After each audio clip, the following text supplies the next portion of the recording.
After their 6-3 loss in the derby at the weekend, Manchester United return to action tonight to play Cypriot side Omonia Nicosia in the Europa League. Andy Mitten from United We Stand joins us now. Morning, Andy, and I imagine you're a little bit tired at this point, aren't you, about hearing about City and Haaland? Yes, I am. When you were lining up this interview, I just saw all the footage of how brilliant he is and how he needs very few touches to score lots of goals. So I think United fans are a little bit sore about the derby, conceding 6 on Sunday against Manchester City, but got to look forward all the time. Next game is tonight here in Nicosia against Omonia Nicosia. Yeah, and Andy, I mean, there you are in Nicosia there. So what's it like? Fans starting to arrive, nice beaches, you know, is it a lovely setting out there for football? Well, the tourist season is still on. The weather's fantastic. Manchester United fans and a couple of thousand have travelled. They're in Ayia Napa, they're in Larnaca, they're in Nicosia, where you struggle to get a hotel room. They're in Paphos. I spoke earlier to Henning Berg, who's the manager of Paphos. They're near the top of the league. He was managing Omonia Nicosia until Neil Lennon took over. So there's a lot of positives to be said for Europa League football and Thursday night football. Manchester United fans are planning a day on the beach in Larnaca before getting their coach transport over to the stadium. It's a sellout, almost 25,000. The local newspapers, and I've bought some of them, are saying that it could have been sold over 3 times. There's a headline there. Omonia fans are ready for the experience of a lifetime. So they've not had a good start to this group. Manchester United lost at home to Real Sociedad, won away in Moldova against Sheriff. And again, it's a must-win for Manchester United, not just for the sake of the group, but also to get back on track after that heavy derby defeat. Well, on that derby defeat, we've heard from Bruno Fernandes this morning. He said that the players let down the club in that Manchester derby. How long could it take for some of them to recover from that mentally? It's all right for the fans. You can spend the day on the beach and look forward to a weekend in Cyprus, but not quite the same for the squad. I think a lot of the fans are still hurting. And I think the players have got to get back on track straight away. Before that derby defeat, United had picked up 4 straight wins after that horrendous start to the season. So there is confidence, certainly on my part, that Erik ten Hag is doing a good job, but it's very, very early into his time. Pep Guardiola is 6 years into Manchester City. He's built the team exactly as he wanted to. It's unrealistic to expect Manchester United to be at that level so early on, but he has had really good wins against Liverpool, which surprised me, and against Arsenal as well. And there's 9 games in October for Manchester United. I think a lot of players are going to get chances. United need to perform well, need to pick up a lot of points, and there needs to be clear evidence of an improvement. I don't think anyone expects Manchester United to be winning the league this season, but if the team are playing better than last season, started winning away from home, if they're playing some good attacking football, if the new signings are settling in, these are all positives which will affect the mood among Manchester United fans.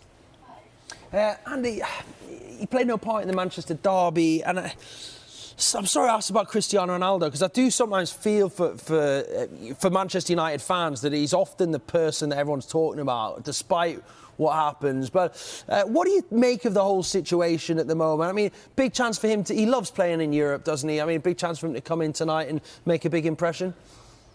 Yeah, he played in the last game away in Moldova and he scored. I think we've got to be realistic. He's 37. He's not the future of Manchester United. He's probably the best Manchester United player that I have ever seen. He's been the best player in the world. His statistics, his career is absolutely incredible. And Manchester United fans will continue to sing his name. They'll sing it tonight in Cyprus. But this is on the manager. The manager's made some big calls. He's dropped big players. And he's the manager of Manchester United.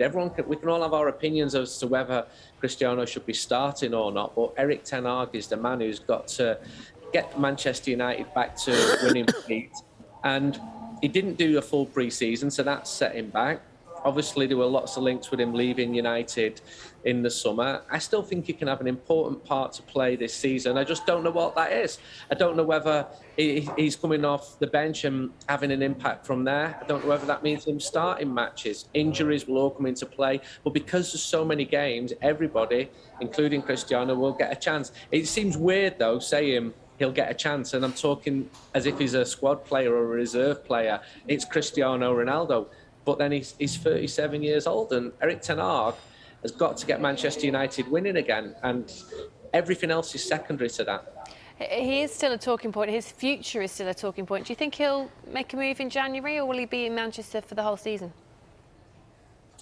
I think if he's not playing, then the chances of him leaving increase significantly. But I think you go back to the same issues which you had in the summer. Who can afford him?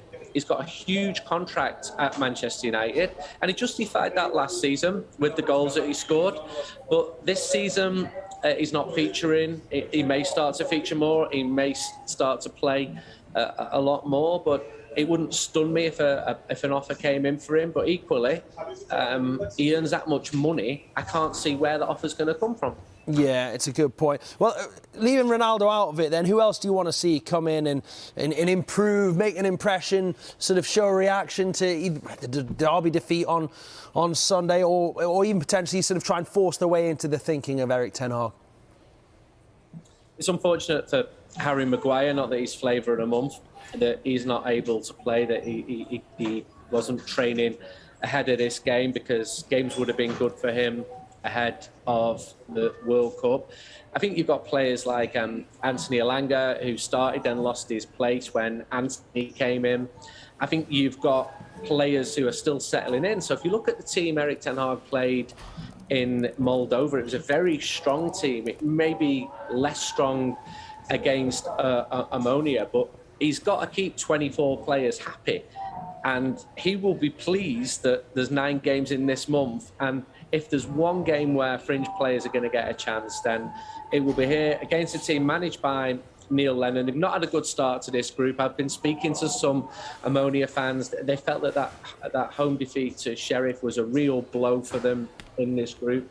But then they're delighted to be playing a Premier League team for the first time since 2008 when they played Manchester City. I think any player who comes in, when you saw Luke Shaw play for England last week, I thought he played really well, because he knows his place is under threat, because Tyrell Malacia has done well since he came in, although he didn't play well in the Manchester derby.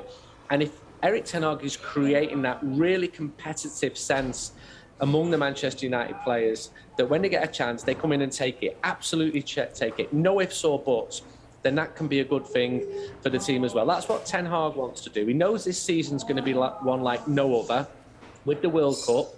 Added to that with the 2 postponements, and there's still a lot of uncertainty about this season. So lots of games this month. Players need to take those chances. And then Manchester United have got 5 home games in 18 days, having gone 35 days without a single home game. It's a weird season. Certainly is in many, many ways. Andy, great to speak to you. Enjoy the game tonight and enjoy your time there over in Cyprus.